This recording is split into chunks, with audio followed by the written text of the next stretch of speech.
sexual frustrations, nobody would take you seriously because that's simply not how adults speak. It's the way that teenage boys who derive sexual innuendos from everything, that's how they speak. And that's where she belongs. She has the mind of a middle schooler. This is a 32-year-old woman. It's really unacceptable. Hey everyone, welcome back to the channel.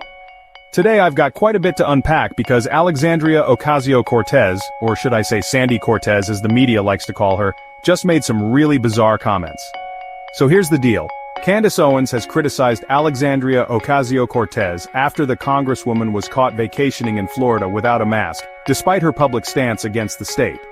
Now here's where it gets interesting. Candace Owens mocked AOC's response to the backlash, where she claimed Republicans were just frustrated because they wanted to date her.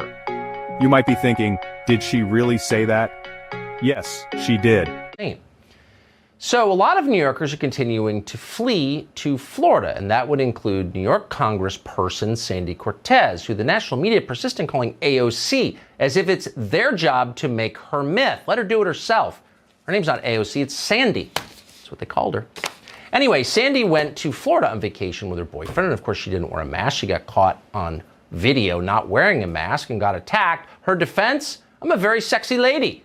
Quote, if Republicans are mad that they can't date me, they can just say that instead of projecting their sexual frustrations onto my boyfriend's feet, you creepy weirdo. Who's the creepy weirdo, Sandy? Anyway, Candace Owens is the host of Candace. She joins us to figure out who the creepy weirdo is here. Candace, great to see you. What do you make of her I'm just too sexy. Like, you can't criticize me. Does that work?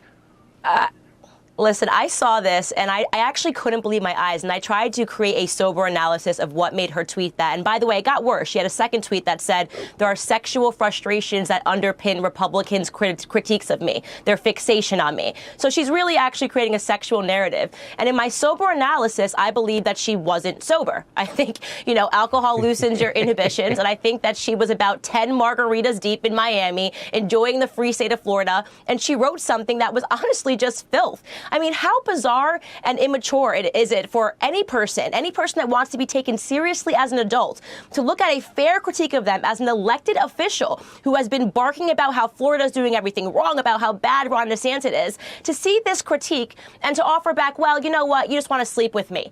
I mean, what are we even talking about? Imagine if any male did this, an elected official. Imagine if Rand Paul, gets a critique, or if any other person, even Joe Biden, if Joe Biden was critiqued and they said, sir, how can you say this about climate change? And his response was, well, you just want to sleep with me. I mean, it's so bratty and it's so immature and it's so disgusting to even think about. And let me just say this in case there's any confusions. I have a lot of critiques of Alexandria Ocasio-Cortez. I've had a lot of critiques since the very beginning. No, Sandy, I do not want to sleep with you.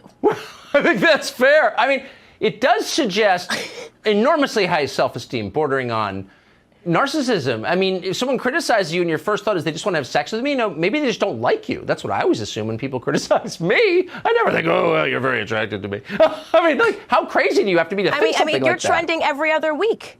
You're trending every other week. I don't think it's because I'm so sexy. I'm trending every week because everybody thinks I'm sexy and they're just venting their sexual frustrations. Nobody would take you seriously because that's simply not how adults speak. It's the way that teenage boys who derive sexual innuendos from everything, that's how they speak. And that's where she belongs. She has the mind of a middle schooler. This is a 32-year-old woman. It's really unacceptable, quite frankly. And it is hilarious, but it's also unacceptable that she's actually an elected official that sits in Congress. She's an absurd person. But I will say the thing about being a 52-year-old talk show host with 4 kids, everyone wants you, Candace. It's like so insane. I just love it. And Candace Owens found this reaction not only immature but unprofessional. She pointed out that if any male politician had responded in the same way, it would have been widely criticized. Owens emphasized that AOC's response was narcissistic, akin to the mindset of a teenage boy, and unfit for a serious elected official. Candace Owens concluded by expressing disbelief that someone with such a mindset could hold office. And honestly, it's got a lot of people talking. So what do you think about this whole situation? Let me know in the comments below. Do you agree with me that AOC's response was childish and narcissistic? Or do you think she's just having a bit of fun? Don't forget to like, subscribe, and hit that notification bell so you don't miss my next video.